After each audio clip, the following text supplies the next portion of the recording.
This is Brendan Lyons with the Times Union. I am joined today by Ed McKinley and Emilie Munson, who is in our Washington Bureau. Ed is a member of our Capitol Bureau in Albany. We are on the cusp of what many people believe is the most important election in a generation. We are voting amid a global pandemic, and millions of people are casting ballots this year through absentee or mail-in ballots. There are so many extraordinary circumstances surrounding the election this year, the presidential election in particular, and Ed and Emilie sought to answer questions that we believe many voters may have about what to expect in this election and what will come in the days, weeks, even months that follow in terms of any uncertainty on the candidate and who is selected as president.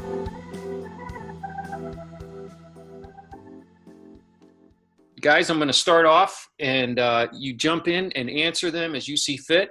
But one of the questions that we have posed is, what's the state of the presidential race as we head into Election Day? And what are some of the key states that voters should pay attention to? Sure. Well, I'll go ahead and field this one. This is Ed speaking. The main thing to know, the bird's eye view perspective is that from what we can tell, Biden is winning the race right now ahead of Trump. He's up by somewhere between 7.5 and 9 points nationally, according to the Real Clear polling average and 538, which are two of the most authoritative polling averages that we have. But as we learned in 2016, or as Al Gore learned in 2000, this isn't a national election. You don't win just by getting the most votes. You need to win more than 270 electoral votes, which you do by winning states. So it's really more of an election where it's a series of statewide elections happening at the same time. Most states are either reliably blue, like California or New York, or reliably red, like Idaho, Arkansas, Tennessee. And the states that ultimately decide the election are the swing states in the middle. The 6 closest main swing states to watch this year, and in all of them, from what we can tell, Biden has anywhere between a small to a moderate lead, are Pennsylvania, Wisconsin, Michigan, Arizona, Florida, and North Carolina. And the polls are, I believe, Ed, a little tighter there in those states, right? So it's not as clear a path to victory for Biden in those states. Yeah, so if you look at Trump's polling numbers nationally and his popularity with voters across the country, those numbers are better in the states that are more likely to decide the election, which suggests that Trump's best path to victory would be winning the Electoral College without winning the popular vote this time. It's extremely unlikely, if you look at the historical polling misses that have happened, that the national polls would be off enough for Trump to win the national vote. And certainly in 2016, Trump seemed to have a similar strategy of really pursuing the states to win the Electoral College, foregoing any idea that he might win the popular vote. It seems that that similar strategy is unfolding this year as well for him. Yeah, absolutely. And I think it's really important to note that although by every possible sign that we have, votes that are already counted, polls that we have, signs of voter enthusiasm, fundraising, Biden is winning, that doesn't mean that the race is over. Trump still has a very, very real chance of winning. Election models are putting it at anywhere between a 5 and 10% chance. But as we saw in 2016, upsets happen, underdogs win. It can definitely happen. But the thing to know is that the polls are far enough in Biden's favor this year that we wouldn't be talking about a normal level polling miss in terms of the historical perspective, like we saw in 2016, which was in line with polling misses that you see every 8 years or whatever. We would be talking about one of the biggest polling misses in history. And by nature, the polls are just as likely to miss in Joe Biden's direction as they would be in Trump's direction. So we shouldn't assume just because the polls missed for Trump last time that they're going to miss in the same direction at the same time. So many voters are used to and accustomed to, on election night, they sit down with their popcorn and a beverage around 9 o'clock and they start watching the returns come in. And by the time you go to bed, sometimes 11, 12, you've got a certain idea of who a winner is. When will we know this year who's going to win the White House, do you think? So the very first thing you should know is that it's unlikely on election night that we will definitively know who has won the presidential election.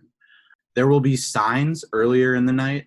The polls start closing at 6 p.m. Eastern in the first states. Most of them will be closed by 10, except for the West Coast ballots. We're expecting to get results from Arizona and Florida, which, as we said earlier, are swing states. So if things are headed very much in Biden's direction, we'll have a good idea that we're headed toward a Biden victory. But if Trump starts winning those early swing states, we could be headed for a long night, and we could be headed toward days, weeks, or even months of counting mail ballots as they come in, and of election challenges and all sorts of other shenanigans. Many people are bracing for the idea that one of the candidates will declare themselves a winner, even though the results are still undetermined. I don't think that's likely to happen, given that both sides know what's expected to happen in the weeks that follow, that there are so many mail-in ballots that are going to play into this. But what if that does happen? What if Trump comes out and says, I'm the winner, or Biden does the preemptive strike, right, to do that? What do you think could happen if that takes place? This is Emilie. And so when a candidate declares victory, that's not a binding statement in any way. That's an important thing for voters to know. You know, the winner of the election is going to be determined by all of the ballots being tallied, certified, and audited by election officials across the country. And that's really a weeks-long process. But on election night, you know, there's a possibility that early in the night, the tallies coming in from the polls will be looking good for Republicans based on in-person ballots being cast, and the fact that more Democrats are opting to vote by mail this year than Republicans are at the national level across the country. So it's possible that there could be an early red mirage, the illusion of a Republican blowout, followed by a blue wave of more Democratic votes coming in as those mail-in ballots are counted. And so if say a candidate declared victory in those early hours when it appeared one side might be ahead before all the ballots are counted, that statement's essentially meaningless. And, you know, it might be met with widespread skepticism, especially by news outlets who will present this as an early statement, not backed up by the full vote tally. But it also could be a candidate tactic that someone might declare an early victory as an attempt to set up later legal challenges to the results.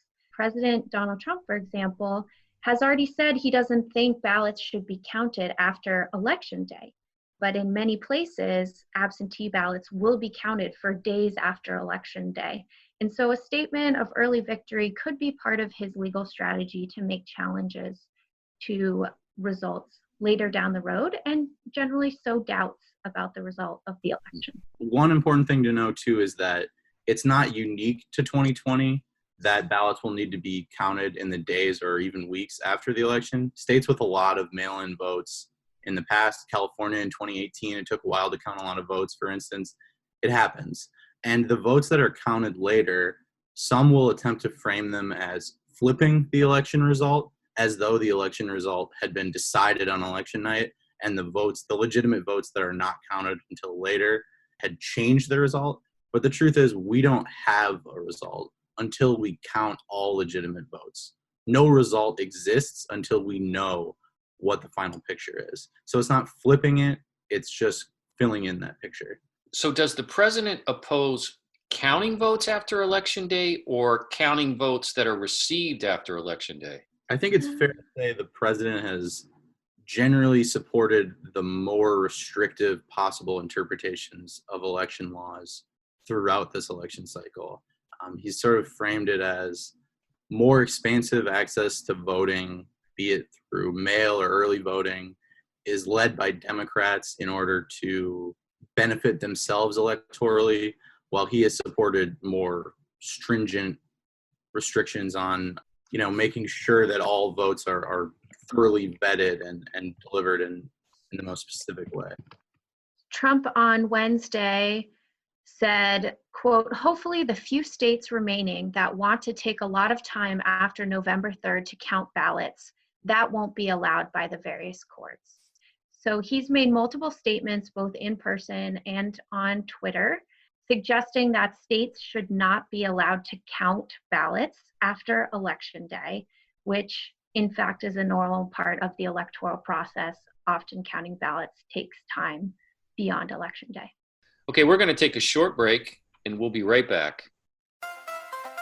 If you're enjoying this podcast, take advantage of all the Times Union has to offer and support our efforts to bring in you award-winning journalism by becoming a Times Union member today. Go to timesunion.com/subscribe.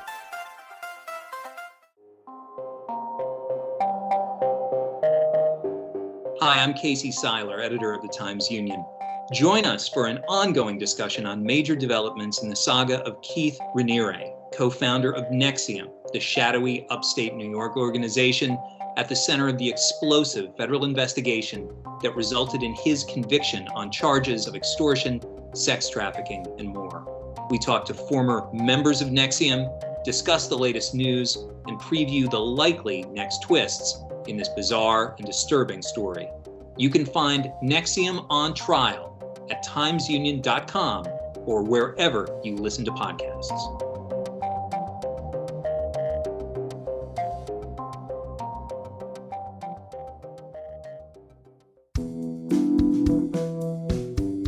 Okay, we're back. And again, this is Brendan Lyons with the Times Union, and I am talking with Ed McKinley from the State Bureau and Emilie Munson, who is a correspondent for the Hearst Corporation in Washington, D.C. So, Emilie, this week the Times Union received press releases already from groups, in the days leading up to the election, indicating that they are ready to begin protests the day after in anticipation that there may be an outcome they don't like or an indication of votes that aren't being properly counted and people are not having their voices heard at the ballot box. So what's the worst case scenario, do you think, for post-election chaos? After election night, we may see widespread protests across the country or in certain states as a result of the way that the election results are heading, or delays in counting ballots, or various court battles that may occur around the country. And it's a near certainty that we'll see lawsuits challenging election procedures, like the way ballots are counted, or making challenges to some of the results in other ways. We've already seen some of these legal challenges start.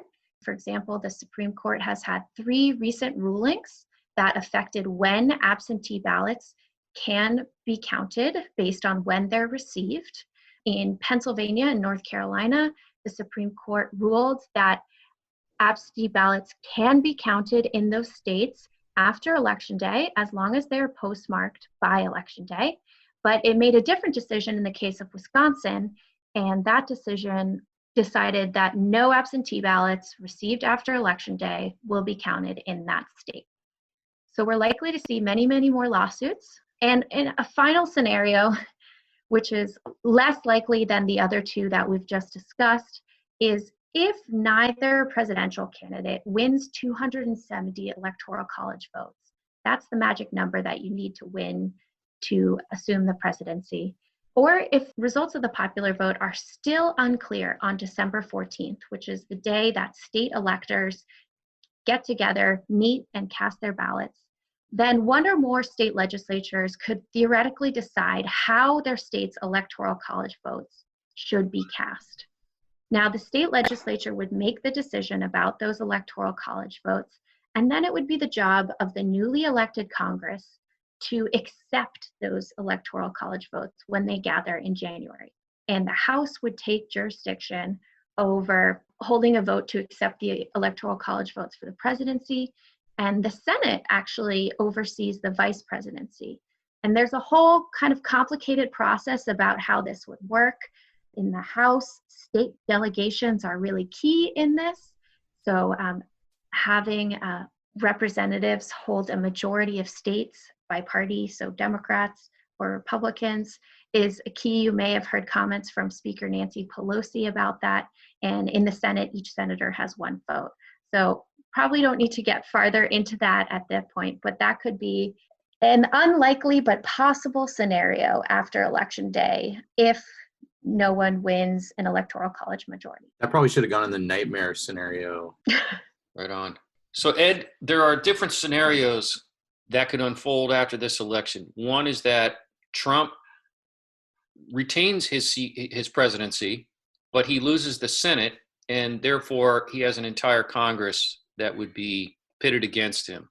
Another scenario is Biden wins, but the Republicans in the Senate retain their hold on it, and they have some very close races and some work against them. So what could happen there? What are some of the scenarios that could unfold with this election?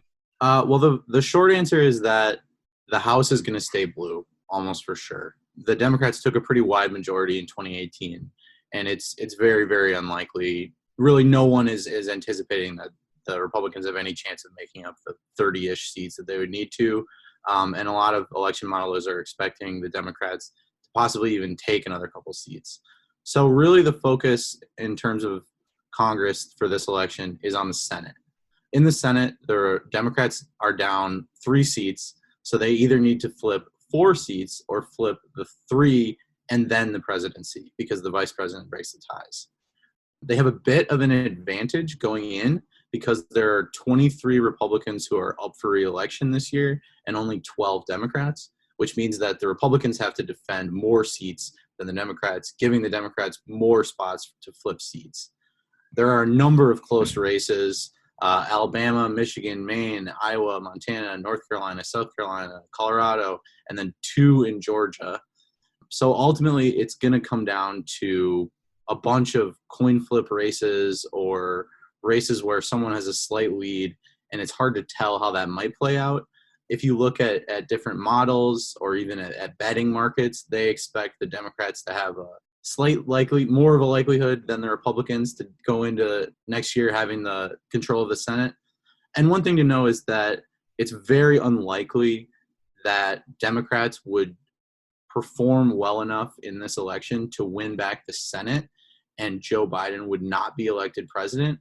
So if Trump is reelected, almost certainly we would be talking about a Republican Senate, Republican president, and a Democratic-controlled House, just because of how the electoral math would work out. And then one final thing to know, in case this election hasn't been enough for you, Georgia has a special rule where if no candidate wins more than 50% of the vote, the top 2 vote getters advance to an election on January 5th. So if the Senate is tied 50-50 or 49-49 on election night with all the races called, and Georgia has 2 races, and those advance to the runoffs, there could be a special January 5th election, winner take all, to control the Senate. So we might have that to look forward to. Well, I want to thank Ed McKinley, who is a member of our Capitol Bureau in Albany, and Emilie Munson, who is a correspondent for the Hearst Corporation in Washington. You can look to timesunion.com, please, to subscribe and also find out the latest on what's happening with the election.